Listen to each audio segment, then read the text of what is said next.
Vraiment, notre objectif, c'est d'aller à terre avec ce bateau pour créer des usines de recyclage un peu partout avec des partenaires terrain.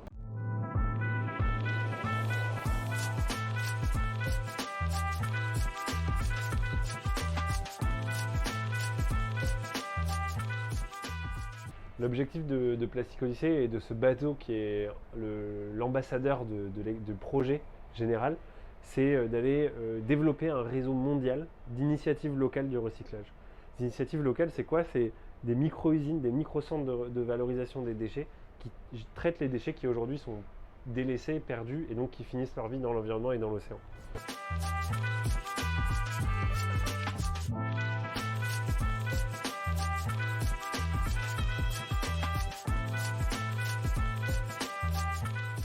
On a pris les 30 pays qui contribuent le plus à la pollution de l'océan.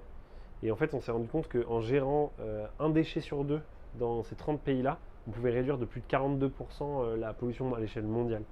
Donc là, on part de Marseille et on va aller rapidement dans Méditerranée. On fait un tour de Méditerranée. On va jusqu'au Liban, en Égypte, en Tunisie, au Maroc, au Sénégal. Et on fait un tour du monde ensuite en passant par l'Amérique latine, le Pacifique, l'Asie et puis ensuite l'Afrique.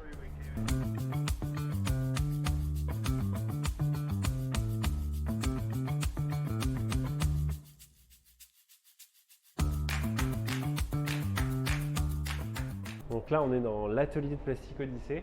C'est 300 mètres carrés de machines avec le pont supérieur qui permettent de faire de la formation à chacune des escales. Donc on a plusieurs étapes qui sont représentées ici. L'objectif, c'est d'aller toucher des déchets qui sont aujourd'hui qui rentrent dans aucun marché, dont personne ne veut, pour en fabriquer des objets qui ont vraiment de la valeur. Donc c'est pour ça qu'on travaille sur des palettes en plastique qui remplacent le bois dans les zones où on déforeste. On travaille sur des tuiles pour faire des toits, on travaille sur des tubes d'assainissement pour transporter l'eau, les eaux usées, etc.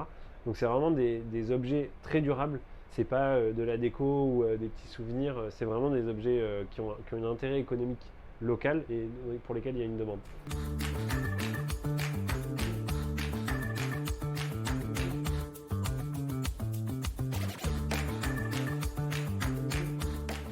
Dans le bateau, là, on a deux parties un peu distinctes. On a une partie pour travailler sur le recyclage des déchets qu'on a déjà produits, l'héritage du plastique, donc c'est la partie Clean Up the Past. Et on a une autre partie qui s'appelle Build the Future, et dans laquelle on retrouve les solutions pour réduire l'utilisation du plastique. Et en fait, comme on rencontre des décideurs qui viennent visiter le bateau, on leur montre les solutions pour éviter les bouteilles d'eau, on leur montre les solutions pour remplacer l'usage d'un gobelet en plastique ou en carton.